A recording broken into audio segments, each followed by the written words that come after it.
Hello friends, I am Professor V.D. Havallar, Principal, Lokniti, Honorable Hanmantrao Patil Charitable Trust, Adarsh Institute of Pharmacy D. Pharm Vita. Today I am going to discuss about the one of the various topics of pharmaceutical jurisprudence, and that topic is origin and nature of pharmaceutical legislation in India. Legislation is nothing but a law. These are nothing but the rules which are made by the government, and this pharmaceutical legislation means the laws which are related to this pharmacy that we are going to discuss in this chapter.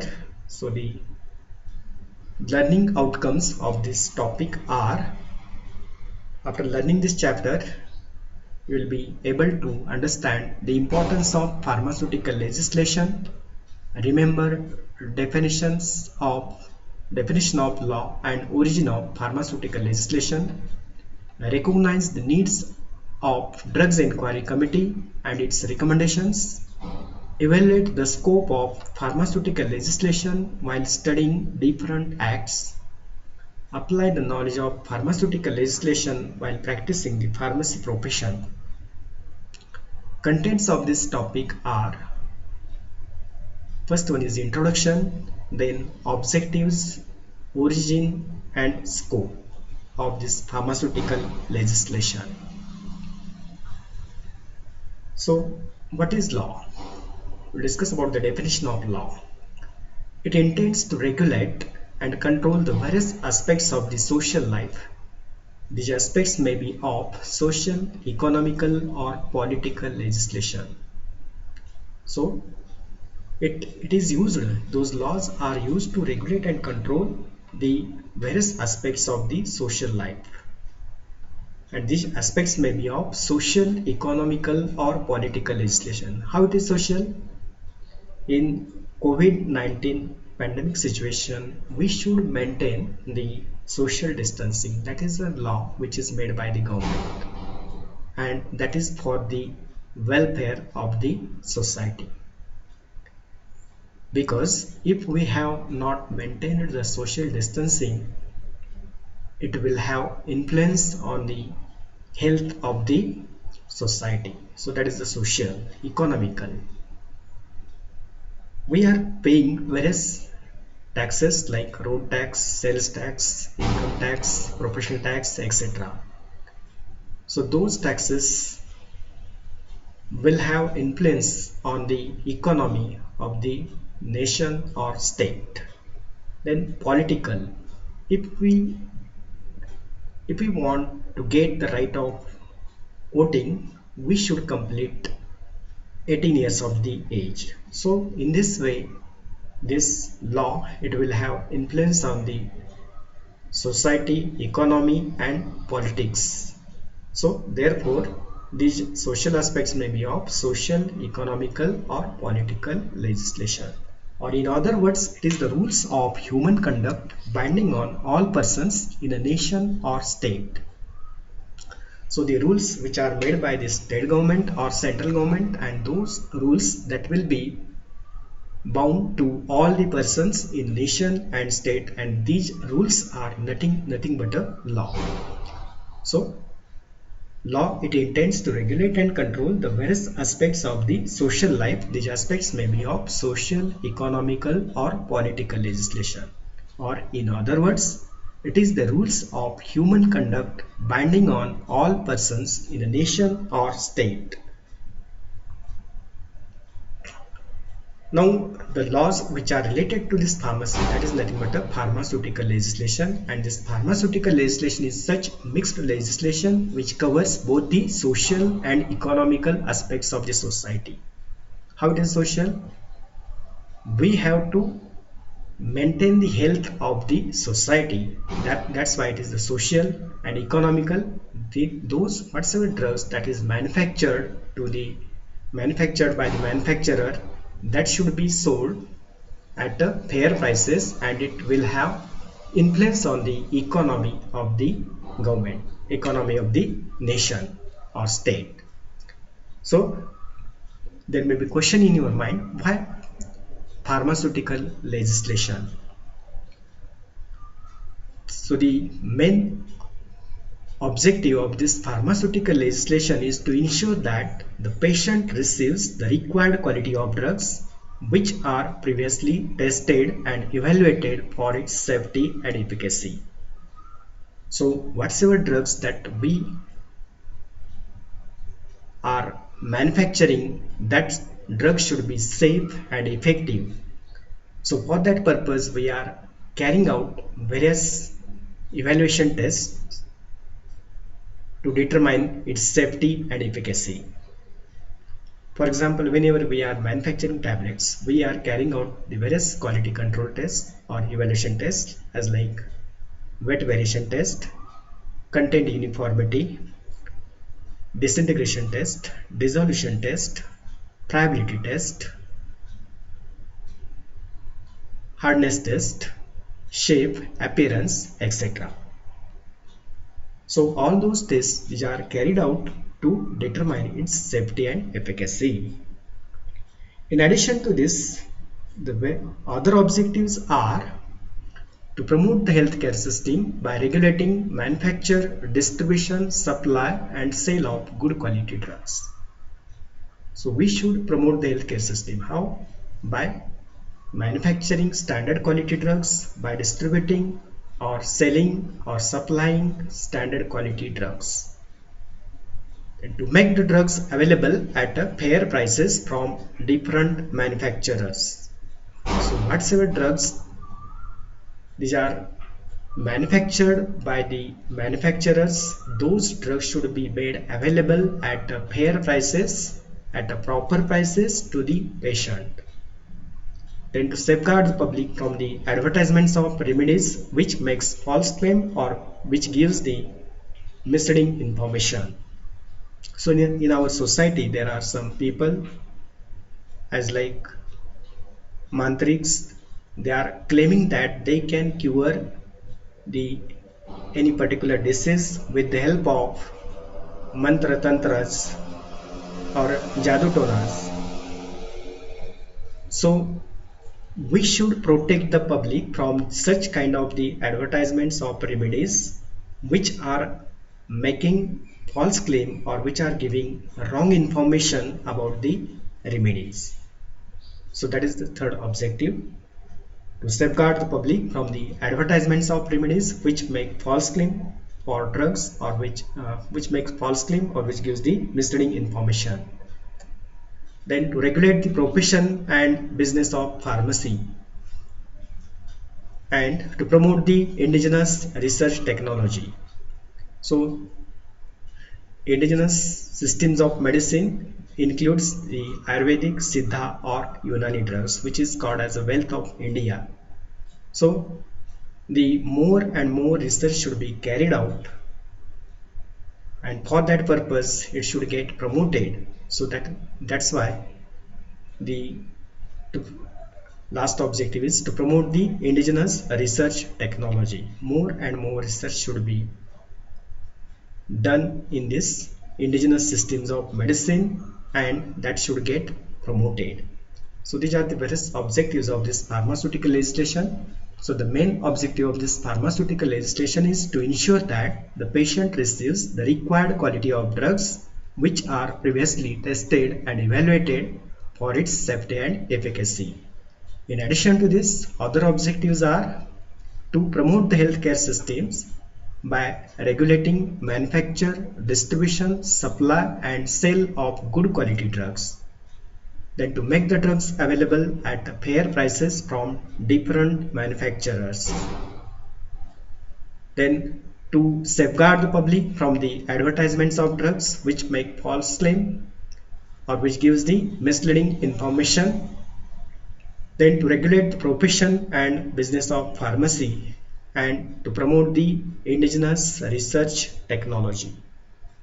They will discuss about the origin or historical background for the development of this pharmaceutical legislation. In India, the first chemist shop was started by Mr. Bathgate in 1811.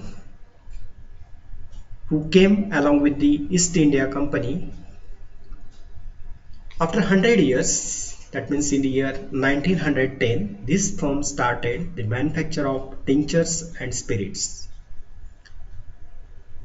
Before that, in 1901, Acharya Praful Chandra Rai started Bengal Pharmaceutical and Chemical Works Limited, Calcutta.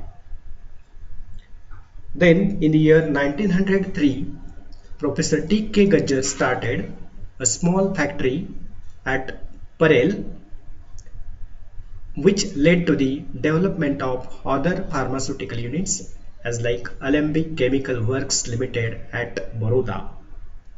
So those pharmaceutical units were not sufficient to fulfill need of Indian public, and therefore drugs were imported from UK, France and Germany. During the First World War, situation was changed. The indigenous drugs, that is Ayurvedic, Siddha or Unani drugs, were imported from India, and the substandard or inferior quality drugs were imported into India, due to which Indian market got flooded with the cheaper quality drugs.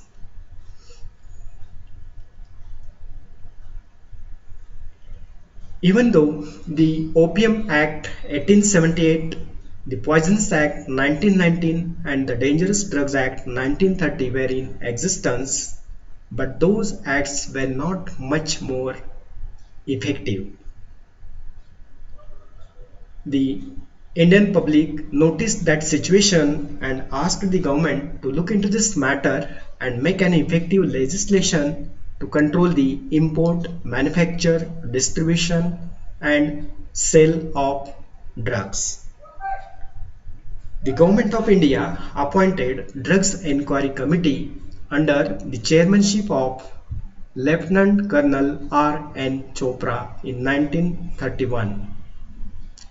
So the government asked this committee to look into this matter and make an effective legislation to control the import, manufacture, distribution and sale of drugs.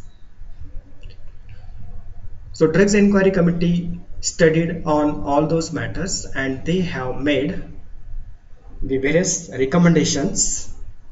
So the recommendations of Drugs Enquiry Committee are, first one is, Drugs Enquiry Committee recommended the formation of Central Council and the Provisional State Pharmacy Councils, which will look after the education and training to all the new pharmacists.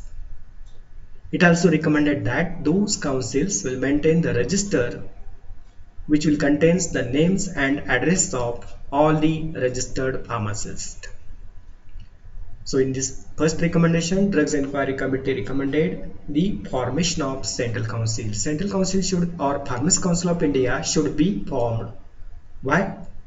That Central Council or Pharmacy Council of India, it will take care of education and training to all the new pharmacists.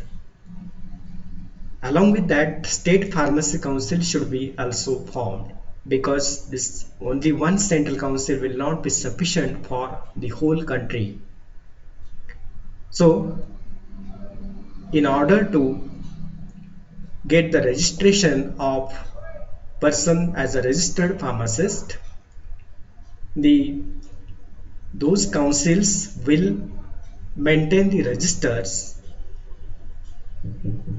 which will contains the names and address of all the registered pharmacists. So this was the first recommendation. Then second recommendation, Drugs Enquiry Committee recommended the creation of drugs control machinery at different centers with branches in all the states. So drugs control machinery should be created for the manufacture of the various dosage forms, and those drugs control machinery, it should be created at different centers with branches in all the states.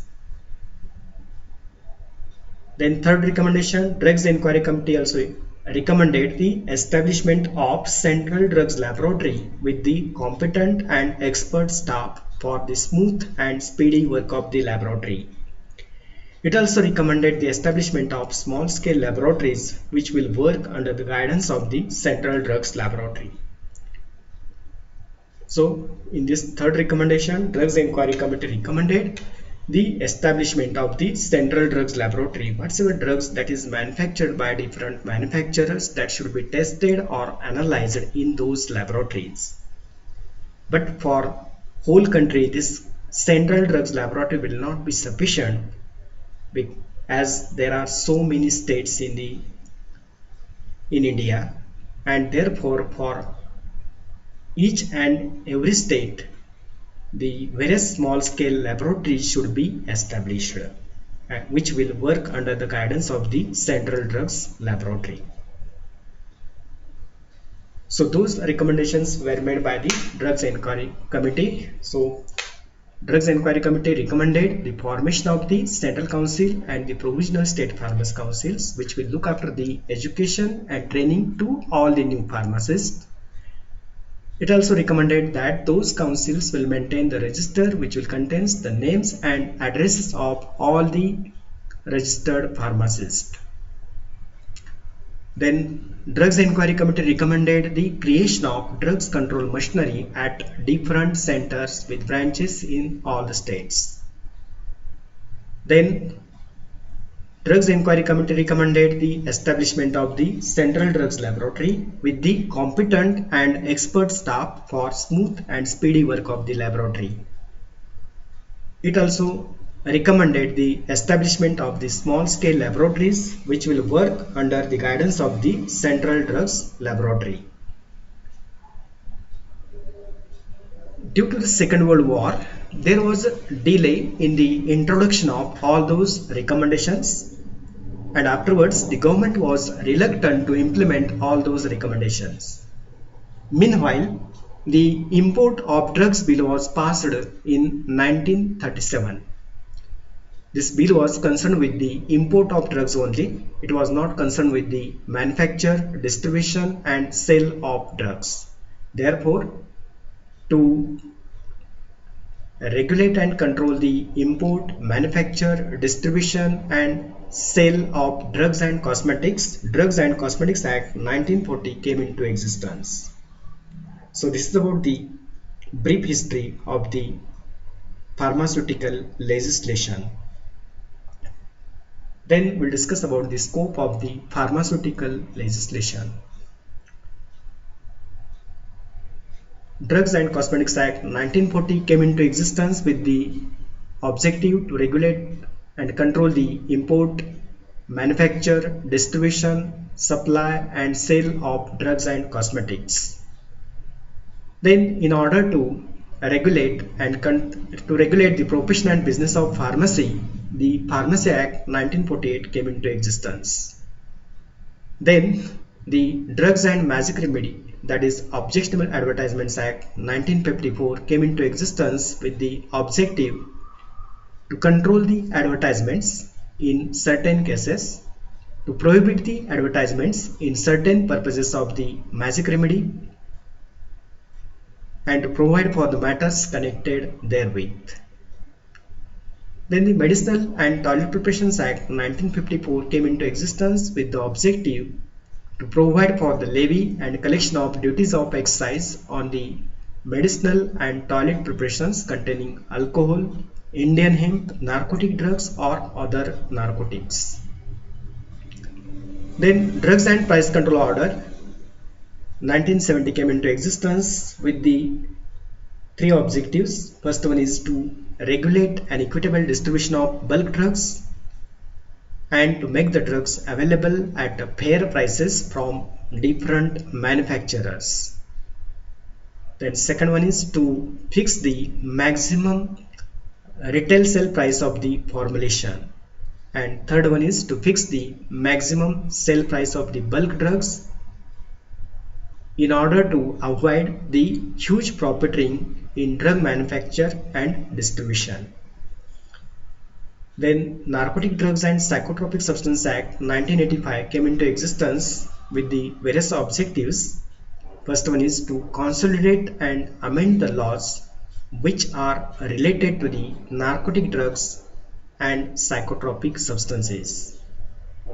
Consolidate means to unite and amend means to improve. So whatsoever the laws which are related to the narcotic drugs and psychotropic substances, that should be united together and it should be amended from time to time. So that is first, this is the first objective. Then to make a stringent provisions for the control and regulations of the operations which are related to the narcotic drugs and psychotropic substances. Stringent means strict. So strict action should be made for the control, for the regulation and control of the various operations which are related to the narcotic drugs and psychotropic substances. Then, and to provide for the matters connected therewith. So these are the various objectives of the Narcotic Drugs and Psychotropic Substances Act 1985, and this is about the scope of the pharmaceutical legislation. Now we'll discuss about the one poem, PJ का मतलब. ये PJ क्या है? ये PJ का मतलब pharmaceutical jurisprudence है. ये जूरिस्प्रूडेंस क्या है? ये जूरिस्प्रूडेंस का मतलब फंडामेंटल लीगल प्रिंसिपल्स है. ये फार्मा लेजिस्लेशन क्या है? ये फार्मा लेजिस्लेशन का मतलब social, economical and political aspects of the society है. ये डीईसी क्या है? ये डीईसी का मतलब ड्रग्स इंक्वायरी कमेटी है जो 1931 में लेफ्टिनेंट कर्नल आर.एन. चोपड़ा की चेयरमैनशिप में अपॉइंट की गई है. डीईसी की जरूरत क्या है? डीईसी की जरूरत है to make an effective legislation to control import, manufacture and sale of drugs है. डीईसी के रिकमेंडेशंस क्या है? डीईसी के रिकमेंडेशंस है formation of central and state pharmacy councils, creation of drugs control machinery and establishment of central drugs laboratory है. Thank you.